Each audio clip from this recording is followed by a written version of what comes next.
Greetings from Tokyo, my dear friends. This is Daisuke, and I very much hope that this video finds you well and in very good spirits wherever you are in the world. And today, if you don't mind, I'd like to continue on with our journey, our exploration, our discussions, you and I, with respect to the recent releases made by the Criterion Collection during this year of 2021. And that brings us to that title, which has been designated by Criterion at spy number 1078. And this is from 1947, and the director is Edmund Goulding. And the name of the work is Nightmare Alley.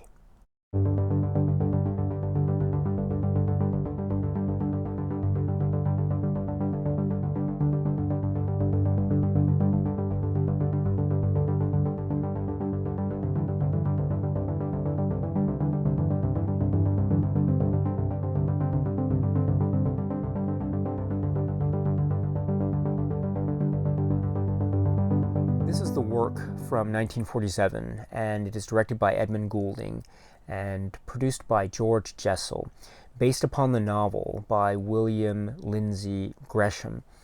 And it stars, among its really great cast, people like Ian Keith and Helen Walker and Colleen Gray and Joan Blondell, and starring the one, the only, Tyrone Power as Stanton Carlyle in this great film, Nightmare Alley.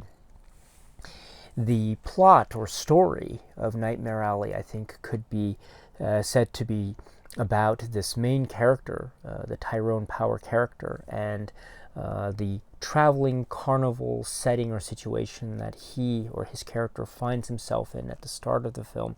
And he is a member of this particular community.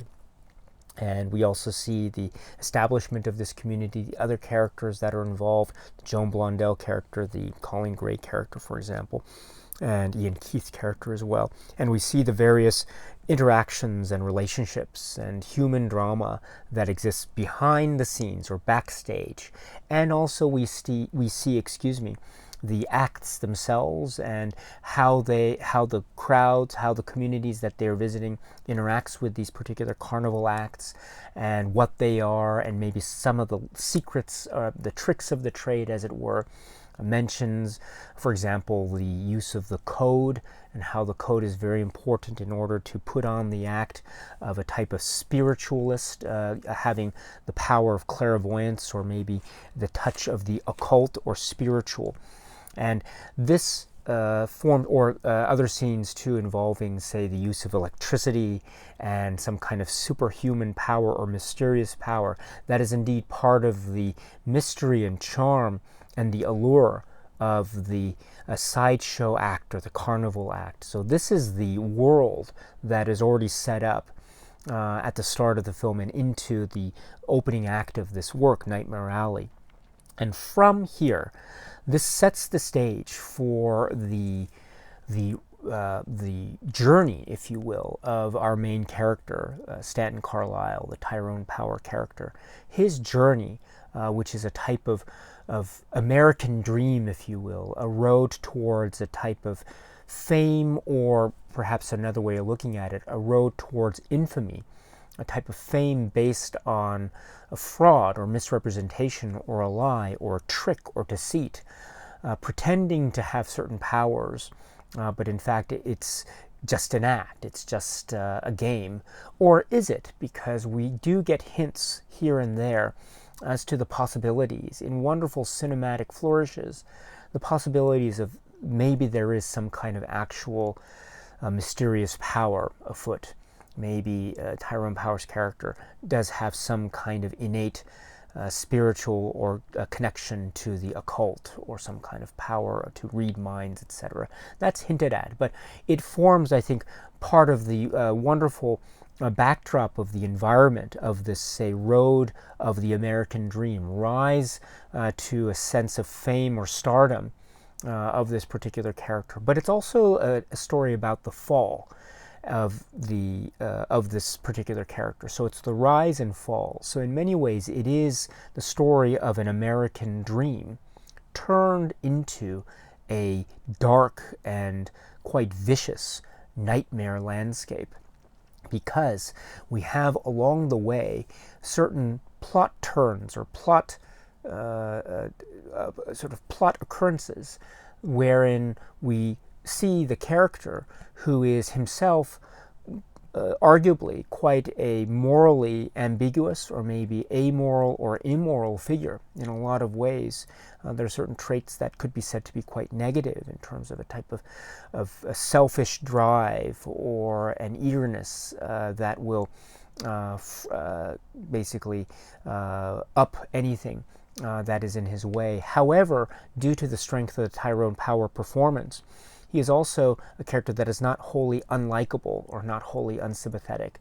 He is quite sympathetic in a lot of ways, and in fact, that level of sympathy is layered on as we see the character progress through his nightmarish path towards the doomed American dream, because during this process, we see death and destruction. There are certain events, the death of certain people, that leads to a sense of guilt and perhaps the need to get away from this particular environment and go somewhere else, go somewhere where he can hide from his past and put on his act and try to make his show in more sort of high-class society engagements. Even in this situation, though, the darkness and the destruction is never too far behind, and indeed, the landscape turns ever so nightmarish, even more so, arguably speaking, as he leaves this particular environment for another environment where we meet a whole set of new characters, including the very, very memorable character played by Helen Walker, and these interactions that lead the characters, the Tyrone Power character, further and further into the state of decline and moral decay and hopelessness in a way that is very shocking and full of twists and full of finely crafted details of a cinematic nature, where one begins to question the reality of the situation. Are there certain sounds that we hear that are perhaps real, or maybe they're figments of characters' imaginations? Maybe the film, it begins to take on or adapt a sense of the psychological turmoil and trauma and angst and guilt-ridden nature of the main character, the Tyrone Power character. And the film maybe takes on the sense of the visual representation of his state of moral decay or ever-declining state, leading to a sense of destruction. This is, in essence, therefore, in those terms, a film noir to the max, because we have elements of a story that is very dark and deals with death and guilt and the desire for fame, a sense of greed, but also a sense of confusion and turmoil that is expressed also in visual terms, both in terms of the ways in which light and shadow are presented, and also the ways in which the characters themselves are shown or depicted in this really dark world, very precipitous and quite dangerous indeed. And every new character that one meets, there could be the hope of something new and fresh and a human connection, or there could be the dastardly and the vicious and the shocking that is lying just beneath the surface. So this is a film noir in that respect. But in other ways, too, it is a very interesting twist or take on the film noir genre, because we have the character, our main character, Stanton Carlyle, and the types of the morally dangerous situations that he seems to be finding himself in might not necessarily be of his own purposeful making. Sometimes certain situations might be interpreted such that maybe it was something that was that happened by accident, or maybe it was something that wasn't meant to occur on the part of the Tyrone Power character, but it did happen. And so the circumstances are things that this character has to deal with in terms of a guilt complex, and also in terms of how he deals with other people that are directly affected by these very specific plot events.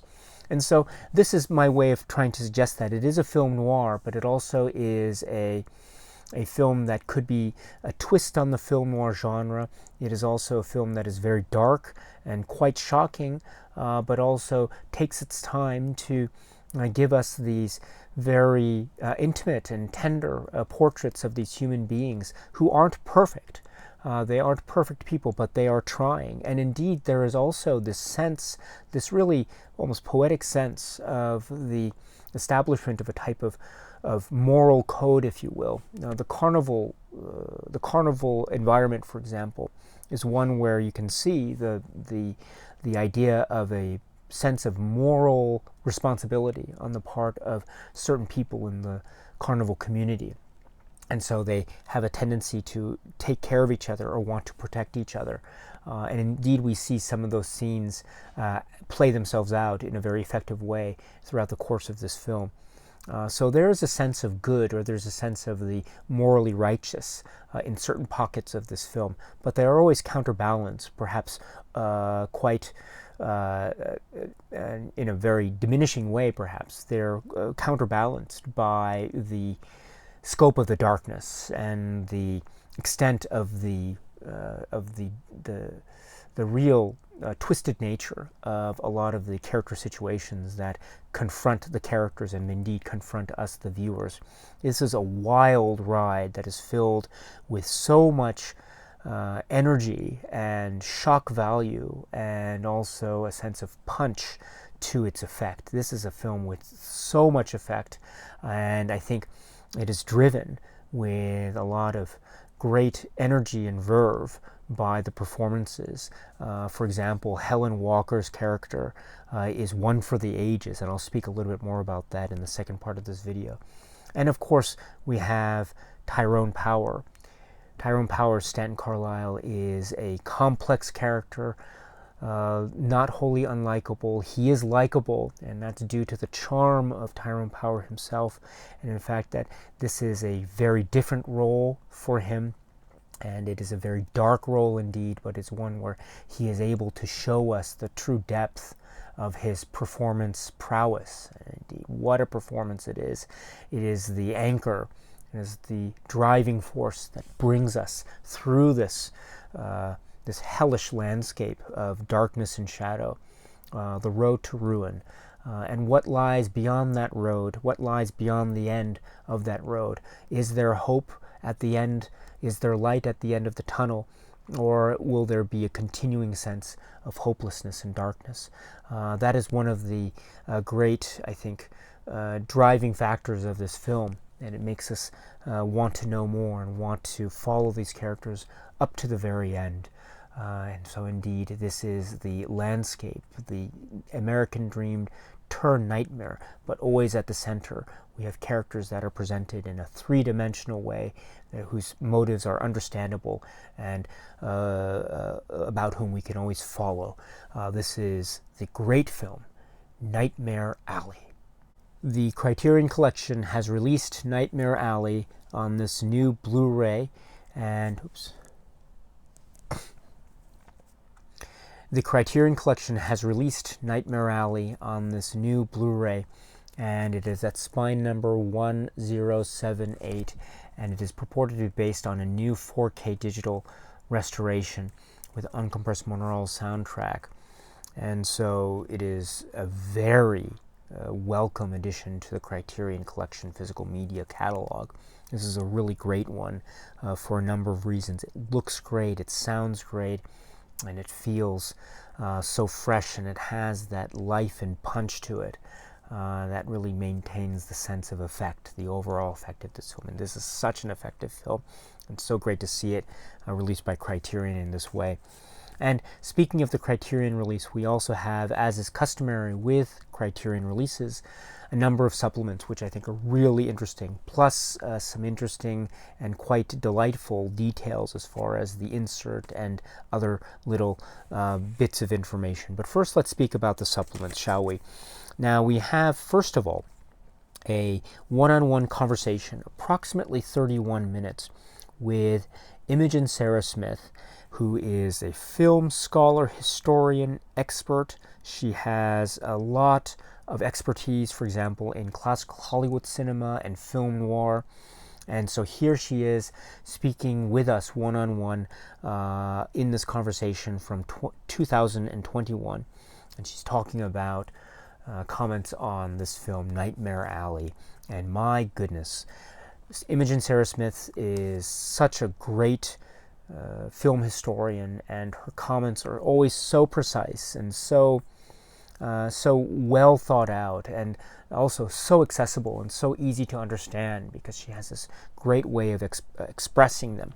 And here is another great example of this, my friends. She talks in depth about the source material, William Lindsay Gresham's novel, and the notion of carnivals, the notion of carnies and con men, the con, the fix, certain games that are fixed as well, but also elements of the surreal and also the magic or the unexplainable. That perhaps has its roots in the spiritual or spiritualism or the occult, tarot cards and the like. And she does talk about the story and the sort of shocking nature of the story, and the way it takes its twists and turns to these really dark conclusions, and how, for example, the producer, George Jessel, was really concerned about wanting to inject a sense of a moral righteousness, or perhaps softening the overall shocking impact of the film. And so perhaps, as Imogen Sarah Smith suggests, perhaps it was due in part to his contribution that led to, I think, a real balanced approach in terms of the cinematic presentation of this story, the William Lindsay Gresham story. And so we do have a sense of a moral decay, but also an examination of that moral decay with consequences. And so those consequences are very key, because it really shows not just the extent of the loss, but also the possibility for some kind of hopeful conclusion, if at all, some kind of absolution, if you will, or the possibility of such, again, if such possibility even exists to begin with. And that's one of the secrets of the film. And so, but that's, I think, a really great example of Imogen Sarah Smith's take on this, which is a really great take, by the way. And she calls it to a film noir, but she refers to it as an atypical film noir, which is a very important phrase, because it is suggestive of the fact that it does have film noir traits to it. The visual representation of the dark and brooding nature of traumatic psychological states, a type of maybe mystery or dark story that involves death or killing or murder to a certain extent, the appearance of certain characters that have a bad influence or or quote-unquote evil influence. Sometimes the phrase femme fatale is used. And indeed, there are characters in this film, Nightmare Alley, that could be seen in that type of character representation, especially how they affect the main character and what it is he's trying to do, especially as the film proceeds into its second and third acts. And also we have elements that Imogen Sarah Smith reminds us of about the idea of psychiatry and the psychiatrist character. This is, of course, referring to the Helen Walker character and her relationship with the Tyrone Power character. And in fact, how this is, of course, framed on the basis, the fundamental basis of a relationship, of a psychiatrist type of relationship. However, it is much more complex than that, as we know when the film proceeds with its plot and story developments vis-a-vis these two characters in an extraordinary way, an extraordinary turn. So overall, this conversation with Imogen Sarah Smith is delightful, it's wonderful, it is so informative, And so it's yet another great reminder of how great Imogen Sarah Smith is, and her command over the material is absolutely splendid. So please check this out if you can. Again, it's approximately 31 minutes. And then to continue on, we have a 19-minute one-on-one conversation, again from 2021. This is with Todd Robbins, who is an historian and sideshow performer, This is also so great because the film Nightmare Alley, or one of the aspects of the film that's really important, is the aspect of the carnival and the sideshow, and the dynamics and goings on and the intrigue and the backstage nature and the tricks and the people that populated these particular environments in real life. And so Todd Robbins provides us with this great history of the sideshow performance of the carnival, and talking about, for instance, the way in which this was a very lucrative thing, or even before that, talking about how it essentially became a popular thing in terms of having something, an act to have while the main shows, the main tents were being set up. There needed to be some kind of activity going on to drive a certain economic impulse, and so that's where the shows began, and we had he gives us the lingo, or the vocabulary of this particular world and industry, and setting up the whole basis of luring in the customers, and with these acts, or promise of these acts of wonder and amazement and shock and awe, and how that led or fostered a sense of community, which was not always a negative one. There were, of course, very positive instances, according to Todd Robbins, in real life of these communities, these carnival communities. But of course, he also acknowledges that there is this idea, or this reputation, that may be especially fueled on by cinematic representations of the carnival environment, that this particular, say, the carny was not always a positive figure, perhaps, but also a negative figure. And so he acknowledges this type of possibility in history and also in cinema, but he also acknowledges the positive examples of these communities in real life history. And then he goes into certain examples of the development of certain acts. The geek act, this is very important because it's in the context of Nightmare Alley, because it's actually a key plot point, the geek act. And so this is a really informative bit of information from Todd Robbins in that respect. And he also talks about the way in which this environment, or this community, developed, and maybe in some respects it started to decline. And during its decline, we also saw the rise of the three-ring circus act and the Ferris wheel, and how these acts tended to maybe supplant or take over, or perhaps eclipse in popularity those of the sideshow, and so they became more of the norm. And so we see the rise and fall of the sideshow, the carnival acts, from the perspective as Todd Robbins gives it. So it is a really splendid, almost an introductory course, if you will, on the history of sideshows.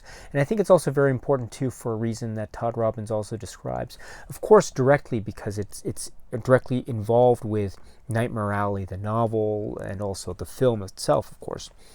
Also, it's this idea that the sideshow carnival environment is one that is probably not so prevalent during this time and age.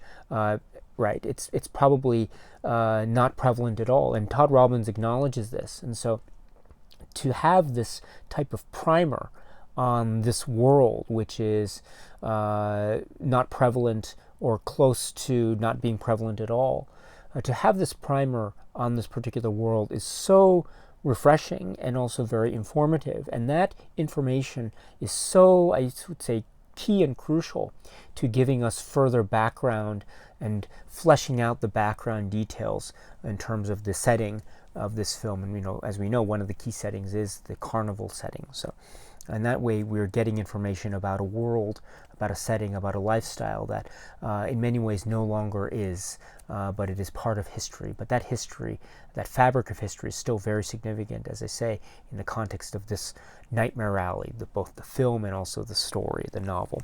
So in that way, this interview, this discussion with Todd Robbins is so wonderful and delightful. It's 19 minutes, so please check it out if you can.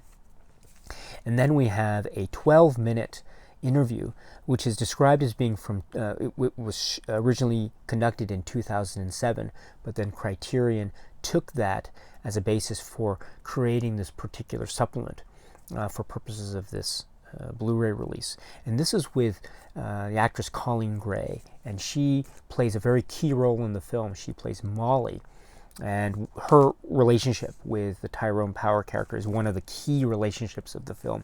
And so to have her one-on-one interview here is so lovely and wonderful. She talks, for example, about her start, how she got the, or what was the reason behind her wanting to become an actress in the first place. And she talks about those little stories about, she said she wanted to be an actress in front of her schoolmates, and that didn't necessarily go so well, so she never mentioned it again, but she still followed through with her dream, and she did become a Hollywood actress. And along the way, before that actually happened too, she mentions a story about how she saw in a theater, in a local theater, the film Love is News with Tyrone Power. Now she essentially fell in love with Tyrone Power, whom she describes as being, you know, one of the most handsome actors in cinema ever. And then of course sometime later she would actually be starring or beside him in this film Nightmare Alley, and in a very key role as well. So it's really great to hear her comments about that. And she does talk about her career and for instance her work in Kiss of Death, which is also a very famous film, and also her work, say, on Nightmare Alley, and her working relationship, for example, with the director Edmund Goulding. Colleen Gray has this great comment about how she was always trying to improve her craft. She was always trying to improve her acting skills with every role that she had. And so this was also something that she tried to do on the filming of Nightmare Alley. But she also acknowledges that perhaps she had a tendency in her own acting to overplay or become a little bit over-emotional in her performance, and so sometimes she would be asked by certain directors that she worked with to bring it down a little bit. And in this vein, she has this really charming anecdote about how she was working on a particular emotional scene in this film Nightmare Alley, and during this the director Edmund Goulding had told her to just think of cabbages. And so she was wondering, what is it, just think of cabbages? And so this brings out this really charming anecdote about shooting this particular intense scene. And ultimately she was asked to think about cabbages in a particular shot that focuses on her character. And this is her way of saying that this is something that she needed in order to be sure that she could rein in the emotional intensity in a way that would register perfectly on camera. And so that's a really interesting anecdote in terms of her viewpoint on her own performance and also her working relationship with Edmund Goulding. So it's a charming, delightful anecdote, and it's another reason why it's such a great interview to have. And see, her demeanor is so friendly and quite cheeky at times. There's a real wit and humor about her, and she has this really pleasant demeanor all the way through. And so this is such a pleasant interview to have, and so please check it out if you can. Oh, she also talks about working with Tyrone Power, of course, and just that great working relationship, and how she saw how Tyrone Power wanted to have this film as a type of vehicle, if you will, to, in a sense, go away from his so-called handsome man image, leading man image, and turn away from that image into a darker realm And this is something, too, that is remarked upon by Imogen Sarah Smith and others, but this is indeed a very key point. And so he really worked hard, and Colleen Gray mentions this. And so she has just her comments and her commentary and her stories are so delightful and wonderful. So please check it out if you can. Again, approximately 12 minutes. And then we have a 9-minute audio interview, or excerpt from an audio interview, with filmmaker Henry King. And this is by Thomas R. Stempel, and this is or it's described as being for the Darrell F. Zanuck Research Project AFI Oral History Collection from 1971. And here we have the excerpt of the audio interview with Henry King, wherein he is describing meeting Tyrone Power for the first time and arranging for, or watching and getting the reactions with regard to the screen test of Tyrone Power. So in essence, this is the beginnings, or the start of the great career of the famous Tyrone Power, and talking about how that came to be in terms of Darrell Zanuck and what other executives thought of the screen test. And there was mentions and comparisons with say Don Amici and others. So it's a really interesting set of background details into the screen test, and in essence the launching of the career, if you will, of Tyrone Power, and into his leading man status. So so it doesn't talk specifically about Nightmare Alley per se, but it talks about Tyrone Power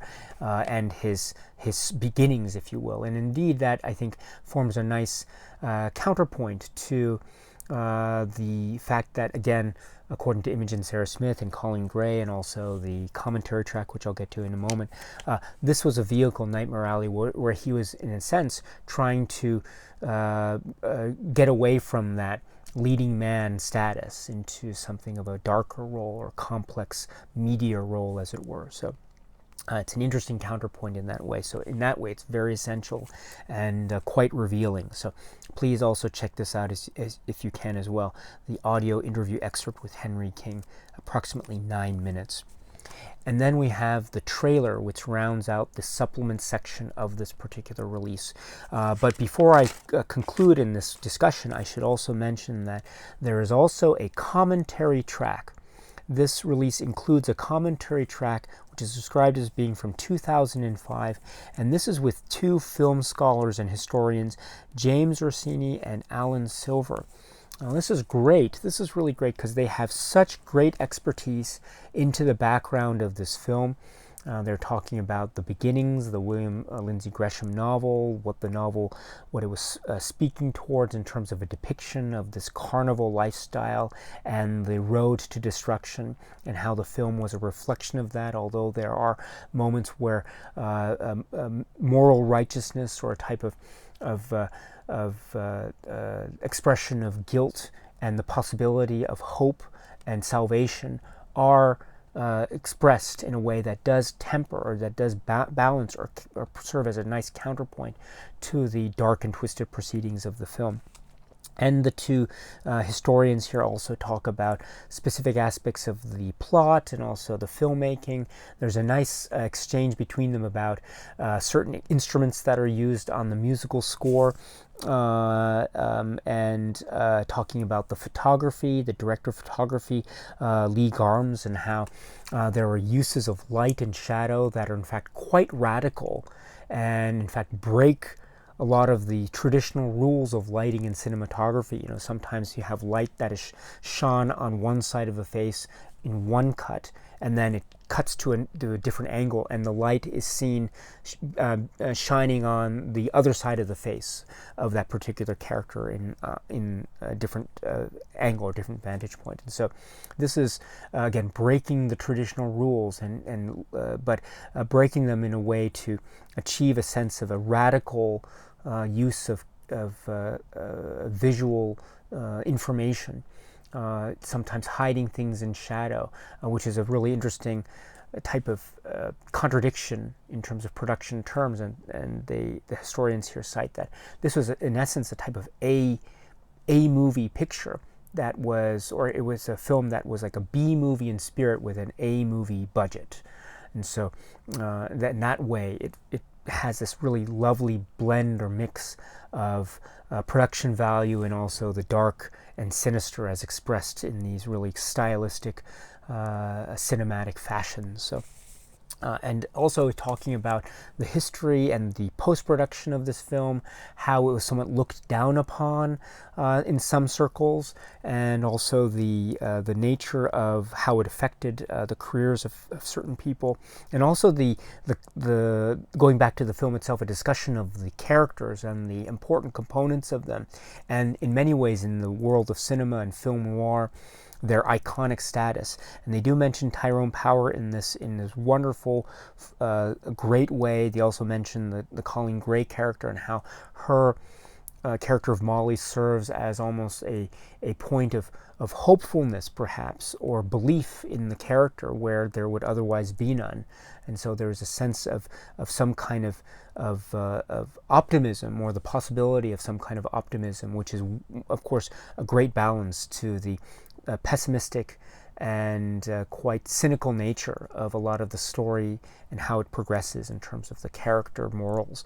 And this is, of course, very, very true with one of the most important characters, and the commentary makes mention of this, as well as other places in the supplements, and that is the character of Helen Walker, and the psychiatrist character, and how this is one of the most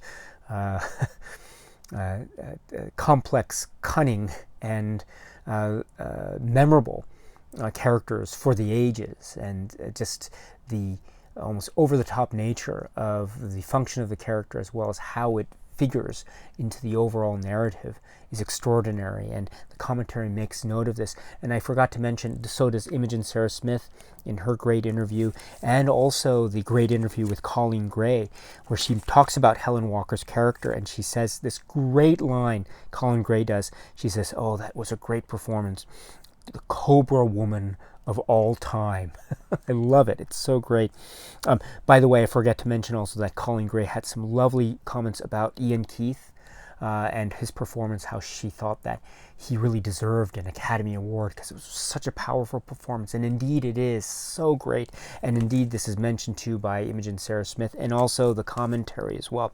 They talk about the power of this particular part of the film, the Ian Keith performance, and how this powerful performance is so important, and it's made even more important and significant in terms of, or due to the poignancy and the real delicacy of this particular performance.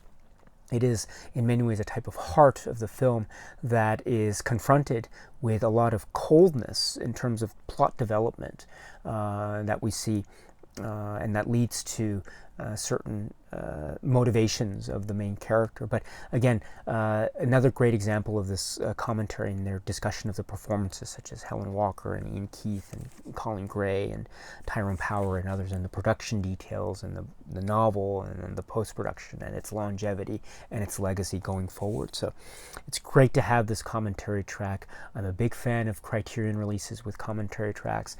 Not all Criterion releases have commentary tracks, unfortunately, but when they do occur, they are so well worth checking out, and this is another great example of that, my friends. So the commentary track from 2005 is also available, so please check out the film with that track if you can. And then to continue, we have the insert, which is this right here, and I've taken the liberty of removing it before this. It is a continuation of this really wonderful cover art, and I will also get to this particular motif also momentarily. But let me say too that the art directors are credited as being Sarah Habibi and Eric Skillman, and illustration Ricardo Diseño, designer Eric Skillman. So another great design, and that design motif is continued on, with this insert. It's a fold-out type, and so it's again the type that I'm not particularly fond of. It would have been great to have a staple booklet or something more robust, but that is okay in terms of what we do get. We get this great artistic motif continued on, plus a number of stills here. Plus we have another great essay, this time by Kim Morgan, The Fool Who Walks in Motley. And so this is such a great essay It again presents the themes of the film. It presents a certain vantage point on appreciating and watching this film. It's from Kim Morgan to, and if you, Kim Morgan here, I'll describe here, I'll read out what the Criterion Collection booklet says, or the insert says. Kim Morgan is a film writer and screenwriter whose work has appeared in Sight and Sound, in Filmmaker magazine, in the Los Angeles Review of Books, and at the New Beverly Cinemas website, as well as on her own blog, Sunset Gun. She co-wrote the screenplay for Nightmare Alley, 2021, with director Guillermo del Toro. So we have Kim Morgan's perspective on the 1947 work, Nightmare Alley. What a great essay this is. She also, in part of the essay, does talk about the circumstances, the legal entanglements that prevented this film from being in distribution for a number of years, in fact. And so it was, for a number of years, unavailable. And she does make mention of this, but that reminds us again just how great having releases of this film, for example, the Criterion release from just a few weeks ago. And so, again, this film has not always been made available, but the fact that it is now available in a Criterion release such as this is another cause for celebration. And the Kim Morgan essay reminds us of this, as well as other great factors about viewing and appreciating the film. So, again, the essays are standouts, so please check it out if you can. It's a great one. So, my dear friends, that is a discussion of this Criterion release of Nightmare Alley. And actually, I almost forgot. Shame on me for forgetting this, but this is also a really lovely detail of the release. Now, I said that this includes the fold-out type of the insert, and I'm not a big fan of the fold-out type, but to my surprise, that wasn't all. There's a really lovely detail that Criterion has included with this particular release. In the insert, you can find also these, which are a number of cards. Let's see, there are these cards which are meant to mimic, to a certain degree, or to remind us of the fact that the tarot cards are used in this film. And so the tarot cards are seen, for example, the Xena character, the Joan Blondell character. What a great performance that is, by the way. And so she is seen working with the tarot cards, and how this is one of the indicators of, within the film, of the idea of the spiritual, or some kind of linked to the occult or the supernatural. And we do see the tarot card motif. So but now we have them adapted in a way in this Criterion release. So here's all the back here. So we have this really cool eye motif in red, and then we have the tarot cards here in color. And in fact, if you look closely, you can see that they are in fact representations of the characters of the film. And then we have one other card here, which is a representation of the carnival lifestyle or the environment. But we have that card here, but the other cards have these people, which are characters or depictions of characters in the film. So these are tarot cards that are expressing, or that are depicting, characters here, including this, which is the hanged man. And this is, of course, the motif that is carried over into the front cover design. And who this is, if you look very closely, you can probably guess as to what character this is depicting. And if you are thinking of the same character that I am, you'll probably agree with me in that this is a really wonderful way to show the twisted and the degradation and the downfall nature of this particular story. As I say, the rise and fall of the American dream turned nightmare, expressed in such a cool and vivid way by the tarot cards, and also by the cover art design. So this is a really lovely detail.